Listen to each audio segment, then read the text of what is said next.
kita langsung saja. Untuk Mas Agus Riaso, kita bisa mulai PD-nya malam hari ini. Baik, sungguh senang Bapak Ibu semuanya. Tuhan Yesus memberkati kita semua. Saya menyapa Pak Pendeta Teguh, Pak Gunawan, ya, Pak Sugiarto, dan semua jemaat GKJ Wisma Panunggal Merican yang sama-sama bergabung di dalam persekutuan doa hari yang kedua di masa Advent Natal tahun 2021. Pada malam hari ini tentunya kita sudah mendapatkan judul ya, karena sudah diinfokan di grup bahwa pada persekutuan doa hari yang kedua ini kita akan membahas tentang terang kebajikan. Oke, baik. Terima kasih Bapak Ibu yang dikasihi Tuhan.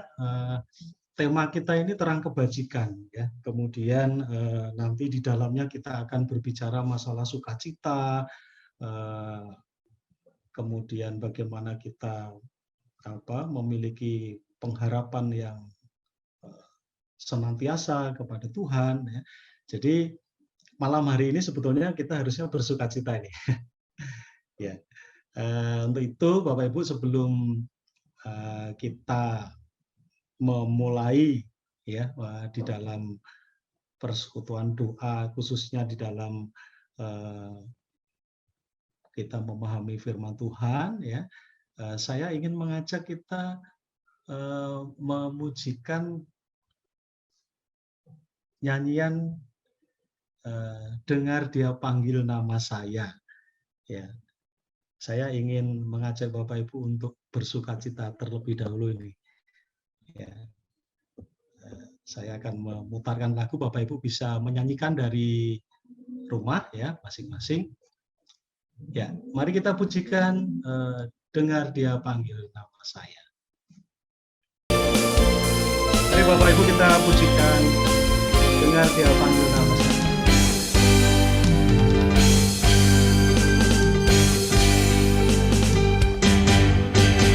Dengar dia panggil nama saya. Dengar dia panggil namaku. Dia panggil namamu. Dengar dia panggil nama saya. Juga dia panggil namamu. Dengar dia panggil nama saya. Dengar dia panggil namamu. Dengar dia panggil nama saya. Juga dia panggil namamu. Oh kiranglah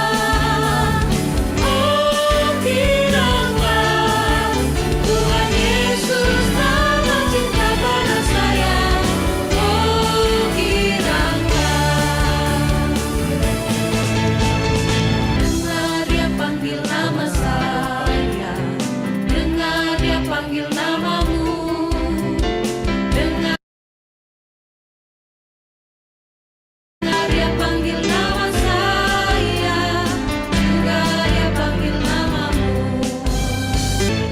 Oh kiranglah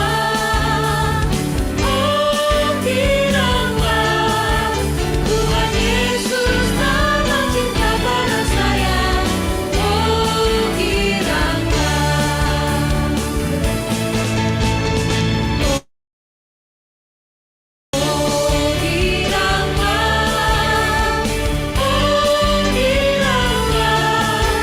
Tuhan Yesus tambah cinta pada saya. Oh kiranglah Tuhan Yesus tambah cinta pada saya. Oh kiranglah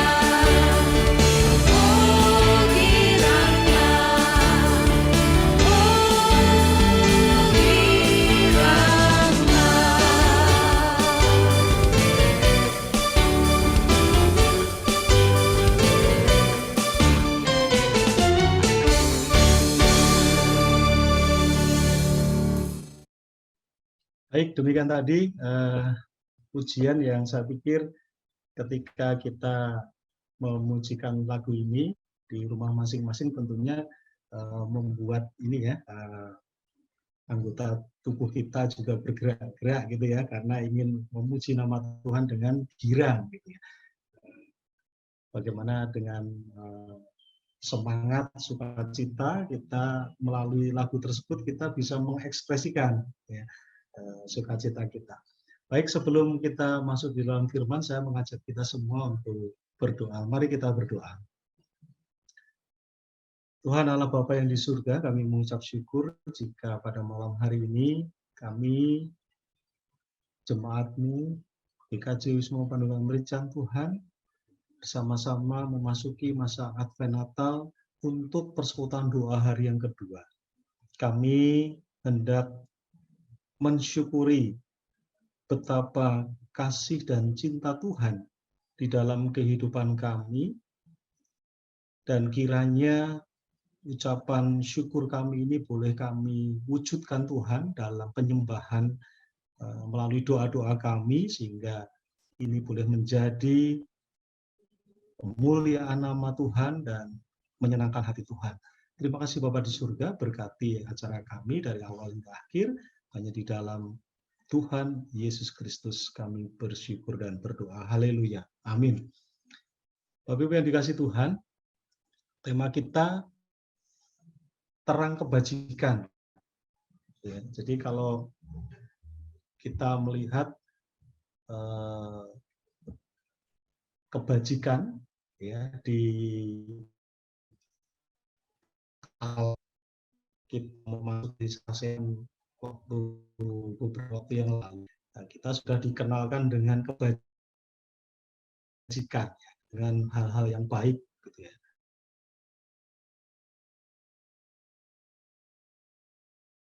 Nah, lalu bagaimana dengan terang kebajikan tersebut? Nah, ini saya pikir menjadi menarik ya. Mari kita mulai dengan bacaan dari 1 Tesalonika pasal yang kelima ayat yang ke-16 sampai 24. 1 Tesalonika pasal yang kelima ayat 16 sampai dengan 24. Saya akan membacakan untuk kita semuanya. Saya mulai dari ayat yang ke-6. Bersukacitalah senantiasa, tetaplah berdoa, mengucap syukurlah dalam segala hal, sebab itulah yang dikehendaki Allah di dalam Kristus Yesus bagimu. Janganlah padamkan roh, dan janganlah anggap rendah nubuat-nubuat. Sesuatu dan peganglah yang baik. Jauhkanlah dirimu dari segala jenis kejahatan. Salam. Semoga Allah damai sejahtera menguduskan kamu seluruhnya, dan semoga roh, jiwa, dan tubuhmu terpelihara sempurna dengan tak bercacat pada kedatangan Yesus Kristus Tuhan kita. Ia yang memanggil kamu adalah setia, ia juga akan menggenapinya. Demikianlah pembacaan sabda Tuhan dari 1 Tesalonika pasal yang kelima ayat 16 sampai dengan 24. Nah, Bapak Ibu yang dikasih Tuhan, sebelum kita jauh melangkah berkaitan dengan tema kita terang kebajikan, ya, saya ingin mengajak Bapak Ibu semua untuk mencoba memahami bahwa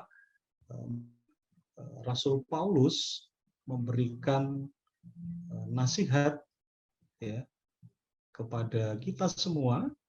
Bersukacitalah senantiasa, tetaplah berdoa, mengucap syukurlah dalam segala hal, dan seterusnya. Nah, ini tentunya ada beberapa hal yang perlu kita pahami. Latar belakang Rasul Paulus menuliskan ayat-ayat ini. Ya. Nah, saya mencoba untuk meringkas, Bapak Ibu, dari kitab 1 Tesalonika ini. Saya membaginya dalam 4 bagian. Yang pertama, siapa sih yang nulis? Jelas yang nulis Paulus, Rasul Paulus, di mana dia bersama Silvanus dan Timotius, ya, itu ada di 1 Tesalonika 1 pasal 1 ayat yang pertama. Ya. Kemudian kenapa Rasul Paulus menulis kepada jemaat di Tesalonika? Latar belakangnya apa? Ya, ini tentunya menarik, ya. Kalau kita menuliskan pesan, menuliskan surat, menuliskan email kalau zaman now seperti sekarang ini, menuliskan WA, ya, pesan WA atau apapun yang berkaitan dengan pesan, maka kita memiliki latar belakang, ya, maksud kenapa kita menuliskan surat tersebut atau pesan tersebut. Nah, sama seperti Rasul Paulus, ya, mengapa menulis kitab 1 Tesalonika ini? Ya, Rasul Paulus bersukacita atas keteguhan iman jemaat Tesalonika dan berharap mereka tetap mampu menjaga keyakinan imannya kepada Kristus dan senantiasa hidup kudus. Nah, Bapak Ibu yang dikasihi Tuhan, ini latar belakang. Ya, jadi ini yang melatar belakangi mengapa Rasul Paulus menulis surat 1 Tesalonika ini. Jadi ada kondisi di mana Rasul Paulus ini bersukacita. Ya. Bersukacita itu bisa diartikan senangnya itu berlebihan. Ya. Saking senangnya bersukacita. Tetapi Rasul Paulus bersukacita dalam hal apa? Rasul Paulus bersukacita karena melihat, mendengar, menyaksikan bahwa iman jemaat di Tesalonika ini semakin teguh, ya. Tetapi, ya, dia juga berharap jemaat Tesalonika ini tetap mampu menjaga. Nah, ini yang menjadi kata kunci. Tetap mampu menjaga keyakinan imannya kepada Kristus dan senantiasa untuk hidup kudus. Ini yang melatar belakangi mengapa Rasul Paulus menuliskan kitab 1 Tesalonika. Sebetulnya dari sini kita bisa bertanya Bapak Ibu, loh, jemaat Tesalonika sudah teguh imannya, jemaat Tesalonika sudah nurut sama firman Tuhan, melakukan apa yang diperintahkan Tuhan, apa yang diajarkan Rasul Paulus. Tetapi kenapa Rasul Paulus harus terus mengingatkan? Nah, ini pertanyaan yang nanti bisa kita gali bersama. Lalu yang berikutnya setelah latar belakangnya, kita bisa melihat kondisi jemaat. Kondisi jemaat nikah sebetulnya bisa kita baca dari 1 Tesalonika 1 ayat 2 sampai 10, ya. Cukup panjang. Ya. Tetapi intinya jemaat Tesalonika itu menjadi teladan bagi banyak orang percaya. Jemaat Tesalonika teladan bagi banyak orang percaya.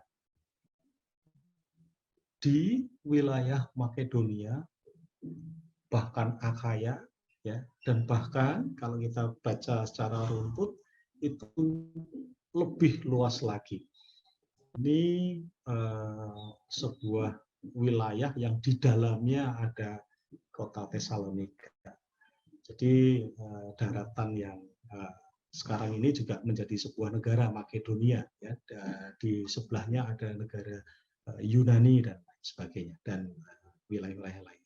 Nah, jemaat Tesalonika ini sudah terdengar kehidupan imannya seperti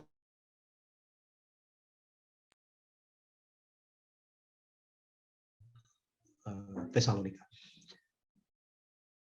Yang berikutnya, yang keempat, yang ingin saya potret, ya, supaya kita memahami di awal, ya. Lalu ada tantangan jemaat, dan itu dituliskan di 1 Tesalonika 4 dan 1 Tesalonika 5. Jemaat Tesalonika harus dagingan, ya, kuasa iblis itu sangat mudah merusak iman mereka. Nah, sebetulnya inilah yang menjawab latar belakang tadi, kenapa jemaat Tesalonika itu sudah menjadi bagi banyak orang percaya, hidupnya teguh imannya.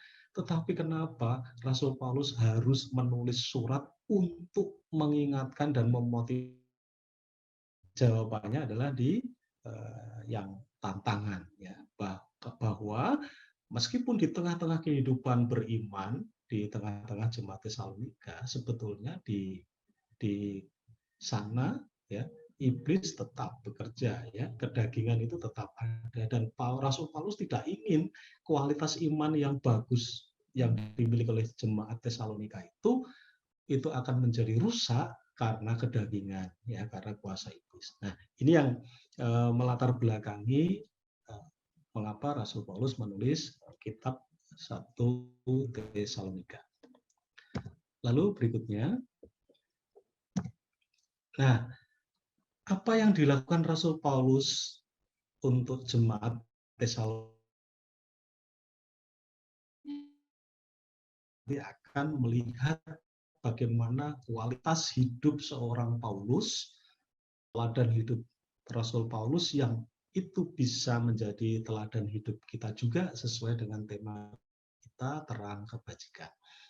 Yang dilakukan Rasul Paulus terhadap jemaat Tesalonika, yang pertama, Rasul Paulus berdoa untuk jemaat Tesalonika, dan itu doa yang tidak 1, 2 kali, 3 kali, tidak, tetapi doa yang terus-menerus dipanjatkan untuk jemaat Tesalonika. Itu terdapat di 1 Tesalonika pasal yang pertama ayat yang kedua. Kami selalu mengucap syukur kepada Allah karena kamu semua dan menyebut kamu dalam doa kami. Saya ulangi, kami berarti Paulus dan teman-teman sepelayanannya, kami selalu mengucap syukur kepada Allah. Ada kata selalu, ya, berarti itu continue. Berdoa untuk jemaat Tesalonika, ya, kami selalu mengucap syukur kepada Allah karena kamu semua dan menyebut kamu dalam doa. Jadi Rasul Paulus dan teman-teman sepelayanannya ini tidak henti-hentinya, tidak putus-putusnya untuk terus berdoa bagi jemaat Tesalonika. Padahal kondisi jemaat Tesalonika saat itu adalah jemaat yang sudah menjadi teladan bagi orang-orang percaya di Makedonia, di Akhaya. Kemudian yang dilakukan Paulus berikutnya, mengirim utusan dan mengirim surat untuk menguatkan iman jemaat Tesalonika. Jadi ketika Rasul Paulus ini sudah ingin melihat secara langsung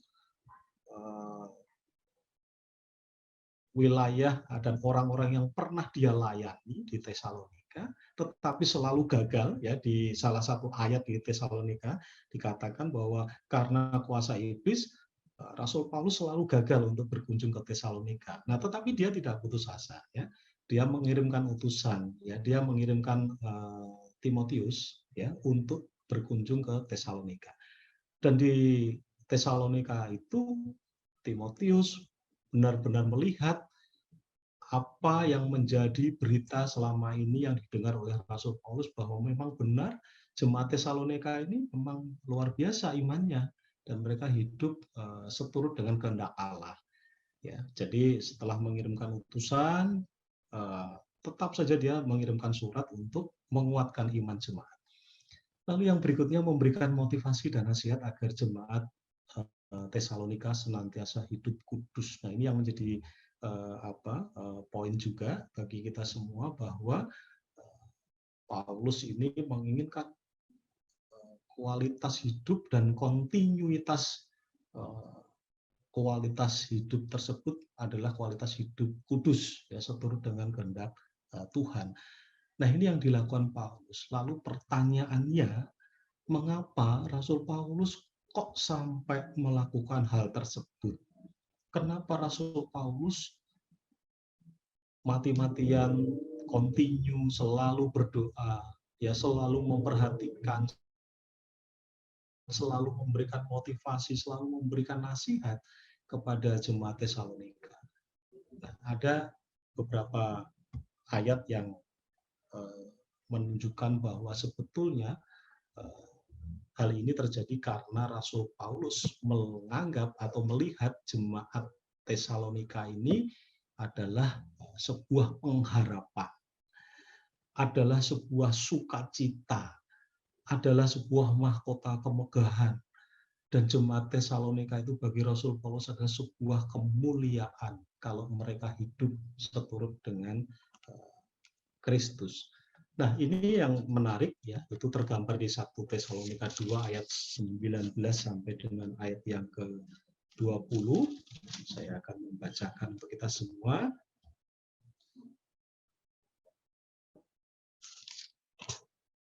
Sebab siapakah pengharapan kami atau sukacita kami atau mahkota kemegahan kami di hadapan Yesus Tuhan kita pada waktu kedatangannya, kalau bukan kamu.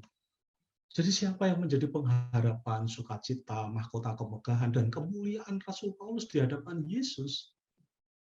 Kalau bukan jemaat Tesalonika, karena itu buah pelayanan dari Rasul Paulus dan teman-teman sepelayanannya, dan itu membuahkan hasil yang luar biasa. Sehingga Rasul Paulus betul-betul wanti-wanti betul supaya jemaat Tesalonika tidak terjerumus dalam kedagingan dan kuasa iblis. Nah, ini menjadi menarik ya.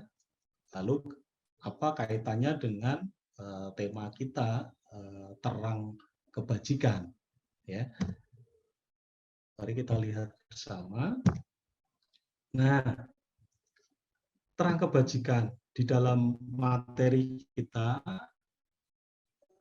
diawali dengan substansi yang mengambil dari 1 Tesalonika 5 ayat yang ke-5. Karena bukanlah orang-orang malam atau orang-orang kegelapan. Diilustrasikan bahwa anak, tetapi ada juga yang menyukai anak-anak yang orang-orang yang menyukai kegelapan, karena di dalam kegelapan itu dia dengan keinginannya hanya untuk memuaskan nafsunya, tujuannya ya, dikatakan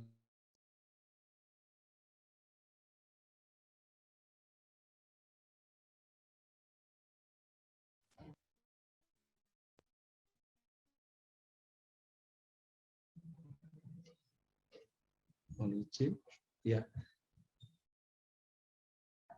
Gak apa Mas, kayak sinyalnya lagi ini ya.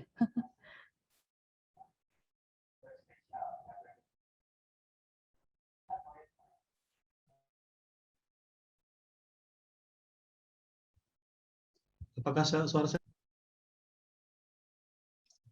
Suaranya Suara keluar saya Mas. terdengar, Ovi? Masuk. Udah gambarnya juga udah masuk. Udah share screen-nya. 15 sore. Metronya Sudah terdengar, Ovi, suara saya? Sudah. modal semua. Share screen-nya juga udah keluar. Baik, saya lanjutkan lagi. Jadi ada juga, ada yang menyukai kegelapan karena mereka mengambil kesempatan dalam kegelapan untuk mencari keuntungan bagi diri sendiri. Contohnya pencuri, perampok, ya, pelaku-pelaku kejahatan lainnya yang memang tidak ingin perbuatannya itu diketahui oleh orang lain. Nah, kita ini adalah anak-anak terang dan anak-anak siang. Lalu apa kaitannya dengan terang kebajikan? Nah, ini yang dua kata ini, terang dan kebajikan ini. Kalau tadi kebajikan adalah perbuatan baik, ya, terang ini menunjukkan bagaimana kualitas kita sebagai anak-anak yang selalu memberikan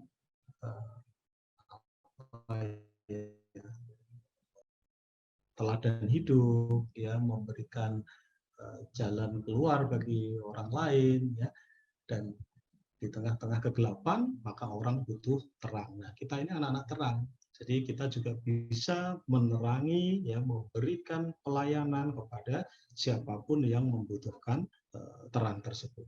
Nah, lalu bagaimana dengan terang kebajikan itu sendiri? Ya, 1 Tesalonika ayat 5 pasal 5 ayat 16 sampai 22. kehidupan anak-anak terang, ya ini dideskripsikan, kehidupan anak-anak terang ini adalah kehidupan yang diwarnai dengan sukacita.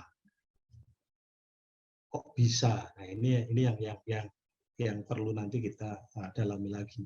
Kemudian kehidupan anak-anak terang adalah kehidupan yang dipenuhi dengan doa.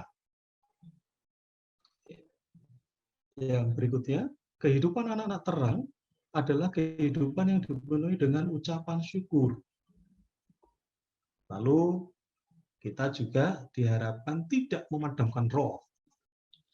Kemudian kita juga senantiasa dalam kebajikan, bukan dalam kejahatan. Nah, ini ada 5 hal ya, yang menjadi penekanan kita di persekutuan doa pada malam hari ini, bagaimana terang kebajikan itu.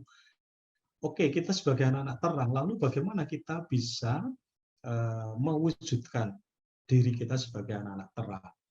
Ya, yang pertama, ya, kehidupan manusia atau anak terang itu adalah kehidupan yang diwarnai dengan sukacita. Saya minggu yang lalu ya, bersama adik-adik komisi remaja, ya, temanya sukacita. Jadi saya bertanya kepada adik-adik remaja pada waktu itu, kenapa anak-anak Tuhan harus bersukacita, harus memiliki sukacita. Boleh dong kita merasa sedih kalau kita ada masalah, kemudian kalau kita ditinggal oleh salah satu keluarga kita bersedih. Kemudian kalau kita gagal dalam sebuah capaian suatu tujuan, terus kita bersedih. Boleh dong kita bersedih sebagai anak-anak Tuhan. Ya, boleh-boleh saja. Ya. Tapi kita, anak-anak Tuhan, anak-anak terang, itu adalah anak-anak yang selalu hidup dalam sukacita. Ya. Yang pertama, hidup sukacita itu pasti hidupnya selalu memuji. Ya. Kalau orang senang itu selalu biasanya dideskripsikan dia menyanyi, ya, bernyanyi, ya, hatinya riang gembira. Dan di saat itulah sebetulnya ketika kita memiliki hati yang penuh sukacita, maka di saat itulah sebetulnya kuasa iblis tidak akan mampu menggoyahkan iman kita. Ya, ketika kita sukacita kepada Allah, ya seperti halnya Rasul Paulus bersukacita karena jemaat Tesalonika selalu hidup di dalam iman yang teguh di dalam Kristus. Rasul Paulus terus bersukacita ketika mendengar hal-hal tersebut. Ya, itu kualitas anak-anak terang. Yang kemudian yang kedua sebetulnya kalau kita memiliki hati yang penuh sukacita, maka pasti orang-orang di sekitar kita akan terkontaminasi menjadi senang juga. Tetapi beda kalau misalkan kita sedih, kita lesu, kita cemberut, maka orang-orang di sekitar kita pun juga pasti akan merasakan hal yang tidak positif, begitu ya. Kemudian di Amsal 17 ayat 22 ya, hati yang gembira adalah obat, ya. Jadi kalau kita sedang sakit, kita sedang letih lesu, maka sebetulnya obatnya mudah, yaitu kita memiliki hati yang gembira. Lalu bagaimana kita bisa memiliki hati yang sukacita, yang gembira? Nah, ini kehidupan anak-anak terang yang berikutnya, kehidupan yang dipenuhi dengan doa. Ya, Rasul Paulus senantiasa selalu bersyukur dan berdoa. Anak-anak terang memiliki kehidupan penuh ucapan syukur. Nah, inilah yang merupakan kunci bagaimana kita melihat kualitas hidup kita sebagai anak-anak terang, itu adalah hidup yang penuh sukacita. Hidup yang senantiasa berdoa, ya. Hidup yang selalu mengucap syukur dalam segala hal. Ya, Rasul Paulus mengatakan demikian. Pasal yang kelima, ya, ayat yang ke-16, bersukacitalah senantiasa. Ada kata senantiasa, berarti terus, sukacita terus. Sedih boleh, tapi tidak usah lama-lama, ya, karena pada saat kita sedih, iman kita itu sebetulnya lemah. Disitulah iblis mudah masuk untuk mempengaruhi kita. Kemudian tetaplah berdoa. Ada kata tetaplah, berarti ada kontinuitas tadi seperti kualitas hidup jemaat Tesalonika, ya, dan seperti kualitas hidup Rasul Paulus yang terus berdoa. Ya, karena doa itu juga merupakan salah satu cara kita memperbaiki relasi hubungan kita dengan Allah. Ya, doa itu juga menjadi penyejuk bagi jiwa kita ketika kita bermasalah. Ya, dengan doa itu juga bisa membukakan jalan terang bagi kehidupan kita. Lalu ucapan syukur. Nah, ucapan syukur ini pasti berkaitan dengan puji-pujian juga, ya, seperti sukacita tadi, ucapan syukur kepada Allah, memuji Allah, dan seterusnya. Lalu tidak memadamkan roh. Kita sama-sama tahu roh itu berkebalikan dengan daging. Maka Rasul Paulus sebetulnya khawatir jemaat Tesalonika itu memang sudah baik imannya, tetapi kalau mereka lengah sedikit saja, iblis itu pasti akan mengalahkan iman mereka. Kedagingan-kedagingan akan dimanfaatkan oleh iblis untuk mengalahkan roh mereka, iman mereka. Jadi tidak memadamkan roh. Ini yang dipesankan Rasul Paulus, ya, supaya kehidupan terang ini harus menyalakan semangat roh Allah. Karena kalau roh Allah itu tidak kita nyalakan,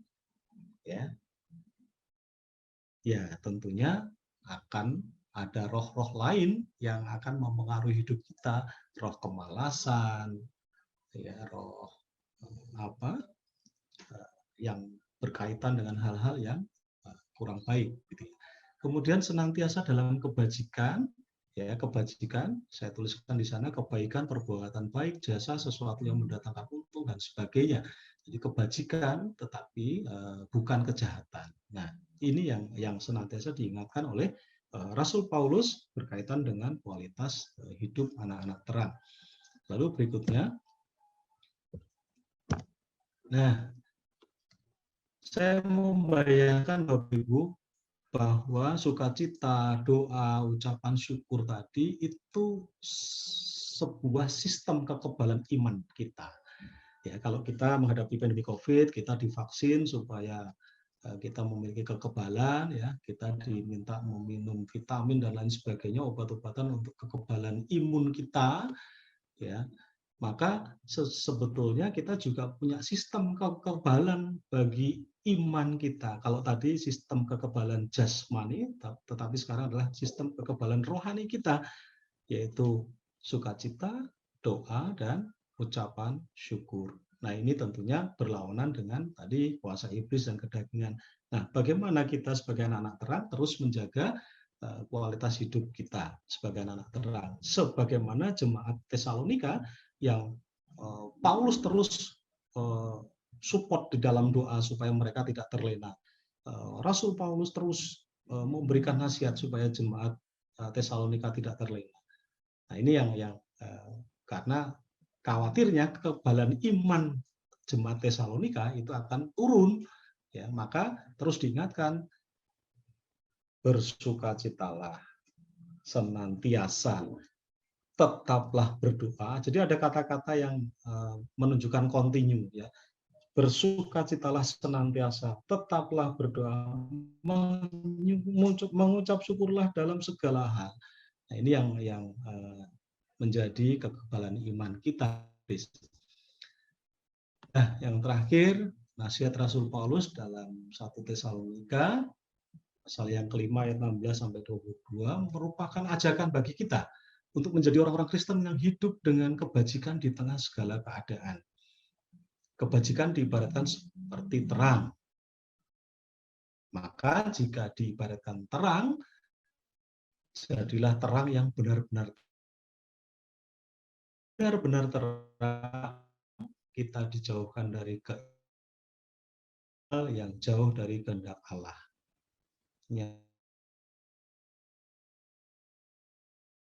Dengan kebajikan. Amin. Demikian Bapak Ibu Saudara yang dikasihi Tuhan, perenungan firman Tuhan pada malam hari ini. Kita boleh belajar dari kualitas Paulus yang memperjuangkan agar jemaat Tesalonika senantiasa hidup di dalam terang, hidup di dalam Kristus, hidup yang memiliki keteguhan iman kepada Kristus, dan itu didukung dengan doa. Nah, kualitas anak-anak terang, ya tentunya kita harus mengucap syukur senantiasa, berdoa senantiasa, dan bersukacita. Semoga Bapak Ibu semua, kita semua, seluruh jemaat GKJ Wisma Panembahan Brijan itu juga diberikan sukacita senantiasa, ya. Dan jangan lupa tetaplah berdoa dan mengucap syukurlah dalam segala hal. Nah, melalui kondisi yang seperti saat ini, marilah melalui masa Advent Natal ini menjadi momentum bagi kita semua untuk tidak bosan-bosannya, tidak henti-hentinya untuk berdoa bagi seluruh saudara-saudara kita jemaat di GKJ Wisma Panembahan Brijan, ya, untuk Bapak Pendeta, untuk para majelis, untuk para pelayan-pelayan Tuhan, bahkan untuk saudara-saudara kita, keluarga kita. Karena apa? Karena dengan pandemi ini semakin banyak keterbatasan, ya.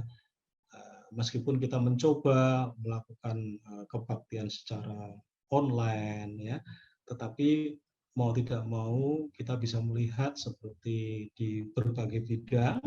Saya pikir ini juga tantangan yang cukup berat bagi kita untuk semakin mendekatkan diri kepada Tuhan, karena kita harus berjuang masing-masing, kita harus berjuang sendiri-sendiri. Nah, saat ini adalah saat yang tepat untuk kita support saudara kita, saling mendoakan, saling bergumul, ya, karena dengan keterbatasan situasi di masa pandemi seperti ini. Nah, kita juga selalu mensupport pelayan-pelayan Tuhan supaya mereka juga tidak lelah di dalam pelayanannya. Kita support orang-orang yang gigih memberikan pelayanan supaya mereka tidak lengah oleh godaan iblis, oleh kedagingan, dan lain sebagainya.